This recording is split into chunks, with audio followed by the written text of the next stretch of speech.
পৃথিবীর কোনো দেশের রাজনৈতিক দলের এত শাখা, এত কর্মী নাই পৃথিবীর বাকি অংশে। এরকম পৃথিবীর আর কোনো দেশের ক্ষেত্রে দেখেছেন আপনারা যে কেউ একজন এখান থেকে যায় আর তাকে ওই ডিম সরার জন্য বা তার বিরুদ্ধে স্লোগান দেওয়ার জন্য বিরাট সংখ্যক মানুষ দাঁড়িয়ে আছে?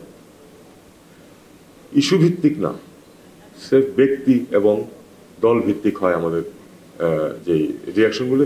এটা আমাদের বিরাট ক্ষতি করছে আমাদের ইমেজের ক্ষেত্রে, আমাদের ব্র্যান্ডিং এর ক্ষেত্রে। 250-টিরও বেশি ডিজাইন অপশন নিয়ে ওয়ালটন স্মার্ট ফ্রিজ, বোঝে আপনার প্রয়োজন। আমাদের বিশেষ করে যদি আমি বলি যে আওয়ামী লীগ, বিএনপি এবং জামাত, জাতীয় পার্টিও ক্ষেত্র বিশেষে তাদের সমস্ত বিশ্বের শাখা আছে এবং তারা এই বাংলাদেশের এখানে রাজনীতিতে যেমন এই 2 দল বা 3 দল প্রচণ্ড শত্রু ভাবাপন্ন, একই রকম শত্রু ভাবাপন্ন আমাদের এক্সপেক্টেড যারা আছেন তাদের যে দল, এই দলের যে ব্রাঞ্চগুলি আছে সেগুলো আপনারা দেখেছেন। এবং আমি তো সরকারের এই পদে আছি অল্প কিছুদিন, 33 বছর চাকরি করে রিটায়ার করেছি 11 বছর আগে। এরকম পৃথিবীর আর কোনো দেশের ক্ষেত্রে দেখেছেন আপনারা যে কেউ একজন এখান থেকে যায় আর তাকে ওই ডিম সরার জন্য বা তার বিরুদ্ধে স্লোগান দেওয়ার জন্য বিরাট সংখ্যক মানুষ দাঁড়িয়ে আছে? ইস্যু ভিত্তিক না, সেফ ব্যক্তি এবং দল ভিত্তিক হয় আমাদের যে রিয়াকশনগুলো। এটা আমাদের বিরাট ক্ষতি করছে আমাদের ইমেজের ক্ষেত্রে, আমাদের ব্র্যান্ডিং এর ক্ষেত্রে। ভারতীয়দের দিকে তাকান, আমিও আর অন্য কোনো উদাহরণ দিতে চাই না। ভারতীয়দের দিকে তাকান, তারা কিভাবে এটা ডিল করে। তাদের প্রধানমন্ত্রী যখন যায় তখন কিন্তু সেখানে দুয়োধ্বনি দেওয়ার জন্য কেউ দাঁড়িয়ে থাকে না বা সংগঠিত হয় না। আমাদের এখানে হয়। এটা হয়ে আসছে। এটা এখনকার বা এর আগের রেজিমের বা তার আগের রেজিমের প্রশ্ন না, এটা চিরদিন হয়ে আসছে।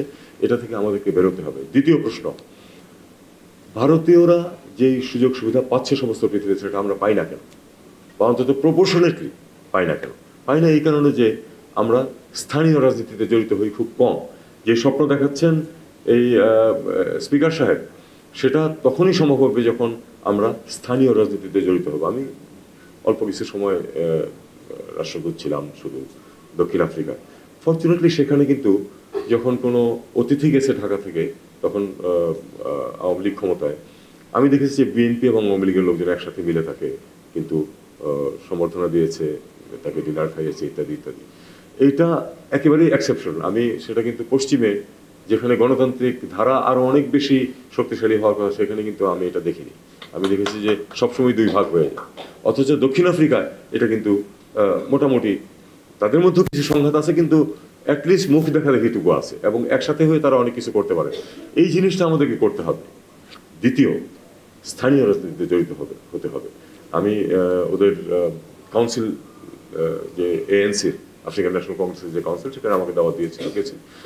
আমার খুব ভালো লেগেছে, 2-3 জন কাউন্সিলর ছিলেন বাংলাদেশি অরিজিনাল। তার মানে তারা স্থানীয় রাজনীতিতে জড়িত হয়ে এসেছেন এবং ওখানে কিন্তু ওই বাংলাদেশের মতো ওই কেন্দ্র থেকে নির্ধারণ করে দেওয়া হয় যে কে কাউন্সিলর হয়ে আসবে। ওখানে একেবারে প্রতিটা ব্রাঞ্চে নির্বাচনের মাধ্যমে উঠে আসে যে কে ওখানে প্রতিনিধি হিসাবে যাবে, এবং তার মধ্যে বাংলাদেশি 2-3 জন ছিলেন। আমার এটা অত্যন্ত ভালো লেগেছে।